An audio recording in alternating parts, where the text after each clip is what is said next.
Curt Casali, you are fresh off a playing career. I want to ask you, first of all, because we're at the winter meetings.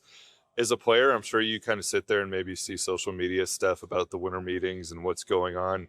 Being here, what are your first impressions of like what this whole thing? It's different. What this is actually like. It's wild, actually. I went down to lobby, I guess midday yesterday during a lunch break, and it sounded like we were out in the forest, and like it felt like cicada season, just like that kind of buzzing around, and it was pretty cool. I've run into a lot of people that I've known over the years, which is a cool opportunity. Gotten a lot of steps in, snuck in a couple meals. Got to see, Jeff Kent's introductory into Baseball Hall of Fame yesterday. That was pretty cool. But it's kind of everything I expected it to. I've been a big fan of it for a while now, and I'm glad I got to finally see it face to face. Yeah, we get a lot of steps in. How did you get from where we last saw you? And you played for the Giants a couple of years ago, but last spring, I think, with Atlanta. How did you get from there to here, being a special advisor for the Giants? I had an opportunity last year to go work with the Cincinnati Reds with Nick Kroll, who I consider a good friend and mentor through my years there. Got to spend the summer with them.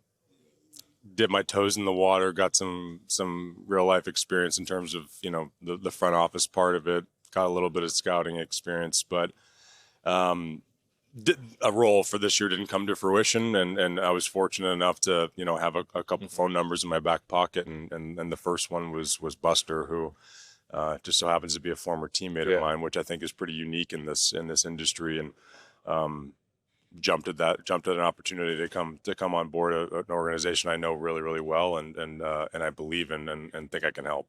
You mentioned Jeff Kent. He talked about the moment where he saw a ball get by him and go to right field, where he was like, I think that might be it for me as a player. Was there a moment for you at the end of your playing career where you're like, I think it's time to see what's next in baseball? Yeah. I felt like I had a really good off season going into the 25 spring training with Atlanta. And then I think I went over 14 in spring. I had trouble picking up the ball. I had trouble matching the speed that the ball was coming in with my bat. And I was just thinking, it felt like it was kind of deteriorating for a little bit. And I said, whenever my physical ability kind of wanes, then it's got to be time, because I have other interests in this sport. It's always been a part of my plan. And I'm lucky to be able to jump right into a new role like this. But was it a little bit sad? Sure. But I feel pretty proud of what I put together on the field. So it was an easy departure, I guess. So I'm walking around last night and I see Steven Vogt, and 5 minutes later I see Nick Hundley.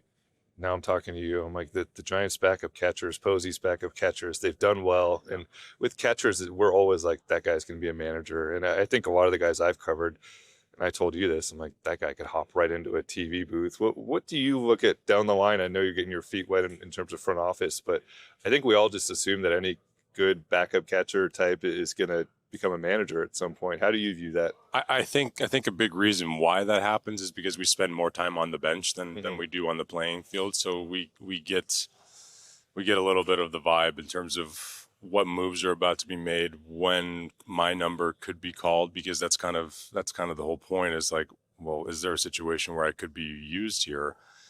I need to keep myself ready. And then I'm thinking, well, if I could be used here, then so could player X, player B, player Y.